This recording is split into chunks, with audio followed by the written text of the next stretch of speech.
Number एक, यहाँ पर अनेक चार्ट दिखाए जा रहे हैं। ये चार्ट दिखाने का मुख्य आशय ये है कि नंबर एक, चार्ट को देखकर कैसे पता करें कि चंद्रमा शुक्ल पक्ष का है या कृष्ण पक्ष का। क्योंकि शुक्ल पक्ष का चंद्रमा बलवान होते हैं और कृष्ण पक्ष के चंद्रमा क्षीण होते हैं। दूसरा यह देखना है कि कोई जन्म के समय पर चंद्रमा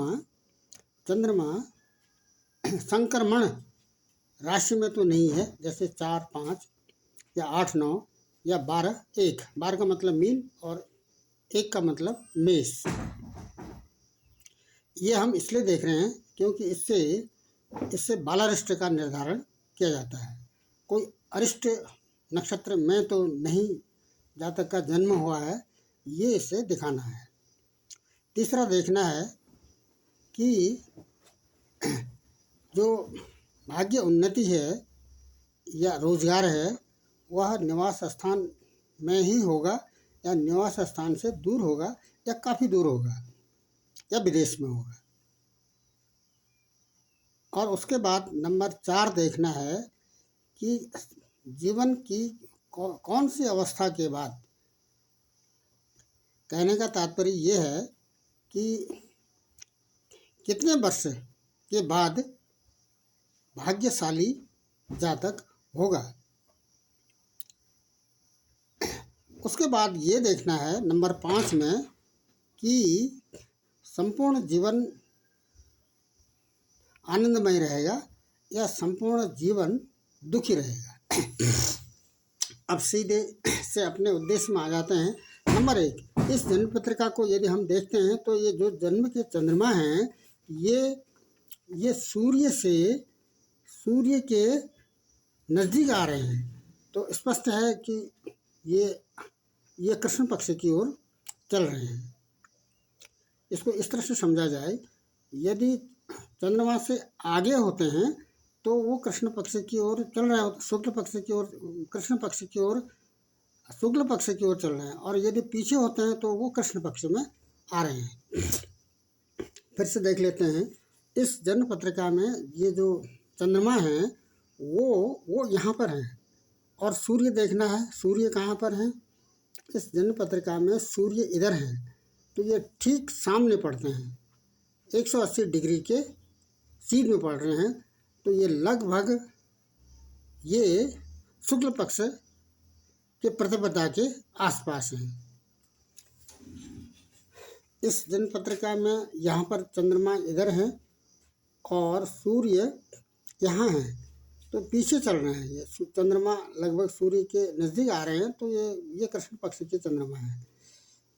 यहाँ पर ये जो चंद्रमा हैं यहाँ पर है और सूर्य यहाँ है, तो ये आगे चल रहे हैं, सूर्य से आगे चल रहे हैं, तो ये शुक्ल पक्ष के चंद्रमा हैं, लगभग अष्टमी के आसपास के चंद्रमा हैं। इस जन्म पत्रिका में चंद्रमा यहाँ पर हैं और सूर्य इधर हैं, तो सूर्य से ये कहाँ चल रहे हैं, आगे चल रहे हैं, सूर्य से आगे चल रहे हैं, अभी सूर्य की ओर नहीं आ रहे हैं, तो ये भी शुक्ल पक्ष में ही चल रहे हैं। उसके बाद दूसरा स्टेप है कि ये सूर्य और चंद्रमा के बीच की दूरी के आधार पर, चंद्रमा और सूर्य के बीच की दूरी के आधार पर चंद्रमा के कृष्ण पक्ष और शुक्ल पक्ष का निर्धारण हम जन्म पत्रिका को देखने से ही स्पष्ट कर सकते हैं। दूसरा ये देखना है कि ये बालारिष्ट में तो नहीं है, कोई जन्म पत्रिका में बालारिष्ट में तो नहीं है। बालारिष्ट का मतलब होता है यदि जन्म के चंद्रमा संक्रमण राशि में हो। क्या मतलब है इसका? संक्रमण राशि का मतलब है जिस राशि में चंद्रमा गोचर कर रहे हैं वो यदि 4 में गोचर कर रहे हैं, 4 का मतलब कर्क राशि में गोचर कर रहे हैं तो अंतिम चरण में, और यदि सिंह राशि में प्रवेश कर रहे हैं तो प्रारंभिक चरण में। ये भी चरण मिलना चाहिए राशियों का, और जो नक्षत्र हैं नक्षत्रों का भी चरण इसमें मिलना चाहिए। नक्षत्र भी संक्रमण में हो और राशियां भी संक्रमण में हो, तो ये बालारिष्ट में आ जाता है। तो क्या कोई जन्म पत्रिका बालारिष्ट में है, इसको देखने के लिए इनकी जन्म के समय के चंद्रमा को यहाँ पर राशि देख लेते हैं। यहाँ पर राशि में है, संक्रमण राशि में नहीं है। यहाँ पर चंद्रमा संक्रमण में तो है, लेकिन यह 7 डिग्री चल चुका है, तो ये संक्रमण राशि में नहीं है। यहाँ पर ये हम संक्रमण क्यों देख रहे हैं, क्योंकि ये कहीं मूल नक्षत्र में तो नहीं है कोई जन्म पत्रिका, ये स्पष्ट करना है। तो यहाँ पर जन्म के समय के चंद्रमा ये नहीं है, ये तो कुंभ राशि में गोचर कर रहे हैं, ये संक्रमण राशि में नहीं है। यहाँ पर चंद्रमा ये संक्रमण राशि में तो हैं, लेकिन ये डिग्रीज के आधार पर आगे बढ़ चुके हैं, यह अंतिम डिग्री में नहीं है। यहाँ पर इस जन्म पत्रिका में क्या चंद्रमा 4, 8 या 12 में है, चंद्रमा नहीं है, ये बालारिष्ट में नहीं है। संपूर्ण जीवन रहेगा, जीवन में कोई खंडित जीवन या आयु इनकी बाधा नहीं है।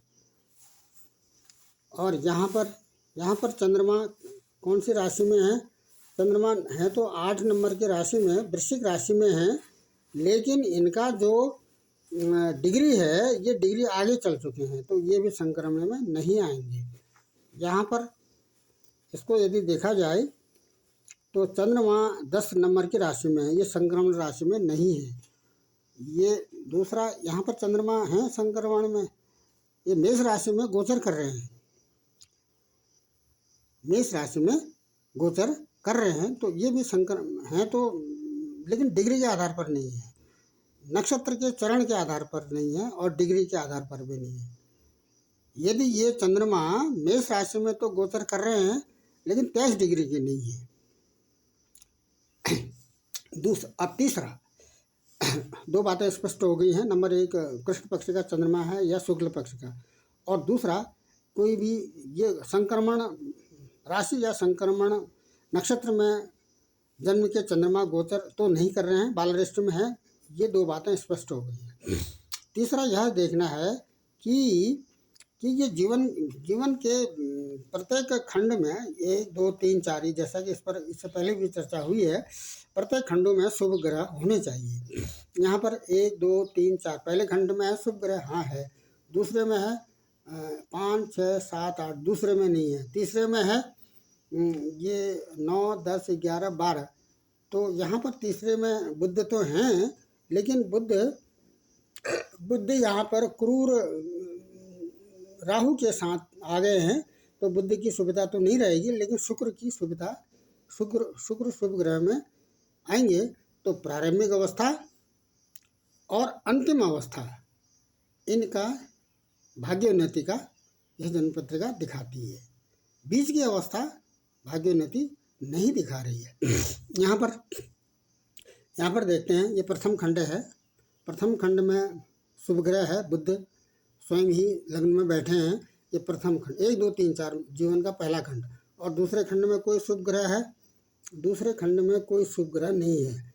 5, 6, 7, 8 में नहीं, दूसरे ग्रह में भी है, चंद्रमा है, शुभ ग्रह है। और तीसरे खंड में शुभ ग्रह हैं, तीसरे खंड में भी शुभ ग्रह हैं। कौन कौन है? गुरु और शुक्र हैं, लेकिन यहाँ पर क्रूर ग्रह भी आ गए हैं। हमें शुभ ग्रहों से संबंध है, तो ये भी लगभग जीवन के तीनों खंडों में ये आनंदमय जीवन बना रहेगा। इस जन्म पत्रिका में देखते हैं, पहले खंड में कोई शुभ ग्रह है, हाँ है, चंद्रमा और गुरु हैं पहले खंड में, और दूसरे खंड में बुध है, और तीसरे खंड में शुक्र है। इस जातक का जीवन भी लगभग संपूर्ण जीवन काल आनंदमय रहेगा। यहाँ पर देखते हैं, प्रथम खंड में शुभ ग्रह हाँ है, और बुध भी है, लेकिन बुद्ध की सुविधा नहीं रहेगी। दूसरे खंड में कोई शुभ ग्रह हाँ चंद्रमा है, तीसरे में गुरु है, इसका भी लगभग संपूर्ण जीवन सुखमय रहेगा। इसमें देखते हैं, पहले खंड में कोई शुभ ग्रह है, हाँ शुक्र है, दूसरे में है बुध है, तीसरे में है इसका कि लगभग कुछ बाधाओं के वो साथ रहते हुए संपूर्ण जीवन सुखमय रहेगा, ये कहने का मतलब है। बाधाएं तो आती रहेंगी क्योंकि शुभ ग्रह तो हैं, लेकिन ये रेट्रोग्रेड भी चल रहे हैं। यहाँ पर दूसरे जीवन के दूसरे खंड में शुभ ग्रह तो है, लेकिन ये शनि के साथ है। बाधाएं तो आएंगी, ऋण होगा, रोग होगा, ये सभी बातें तो चलती रहेंगी।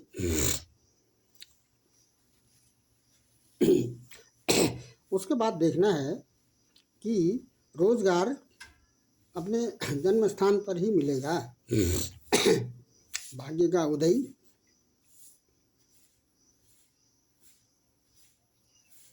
अपने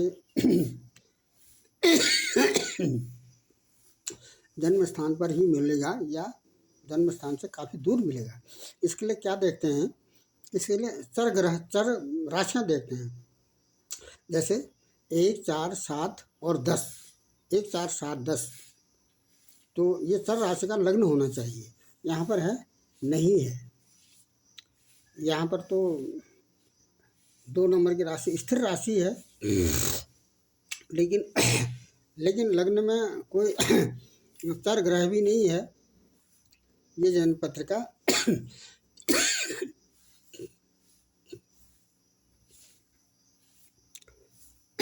ये स्थिर राशि है, ये भी नहीं बनता है।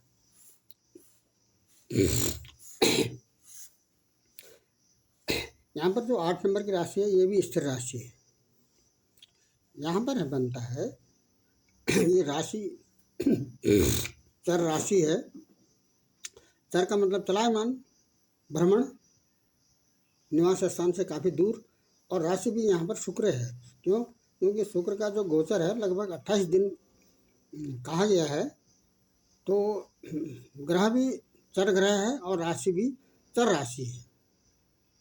अब चर ग्रह का मतलब है कि शीघ्रगामी ग्रह, जैसे शुक्र है या बुध है। बुध का गोचर 18 दिन है, शुक्र का 28 दिन है। चंद्रमा तो 2.25 दिन में ही अपनी राशि बदल देते हैं। ये 3 ग्रह चर ग्रह में आएंगे। तो ये अब अपने निवास स्थान से काफ़ी दूर इनको इनका भाग्य उदय होगा, या इनको रोजगार मिलेगा, या आजीविका इनकी निवास स्थान से काफ़ी दूर बनती हुई जन्म पत्रिका दिखाती है। यहाँ पर देखते हैं, यहाँ पर ये 3 नंबर का ये द्विस्वभाव राशि है, ये भी नहीं बनता है। और यहाँ पर राशि ये भी द्विस्वभाव राशि है, और यहाँ पर ये है चर राशि का लग्न है। राशि तो चर राशि का लग्न है, लेकिन लग्न में कोई चर ग्रह नहीं है। तो दूर नज़दीक आवागमन से संबंधित इसमें योग बनता है। यहाँ पर चर राशि का लग्न है, लेकिन लग्न में कोई चर ग्रह नहीं है, न शुक्र है, न बुध है, और न ही चंद्रमा है। तो ये भी नहीं दिखाता है। इस जन्म पत्रिका में चर राशि का लग्न है, लेकिन चर राशि चर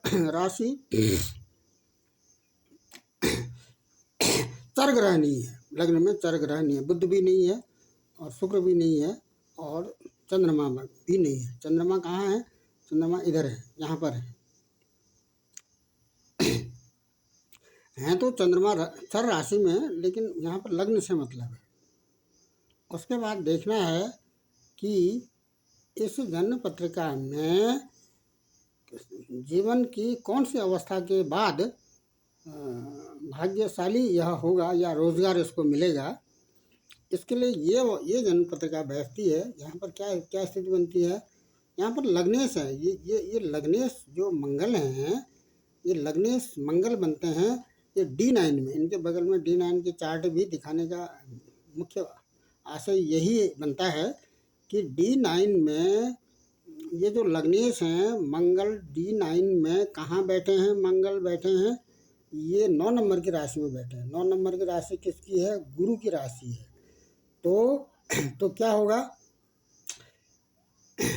ये एकादश में भी बैठे हैं गुरु,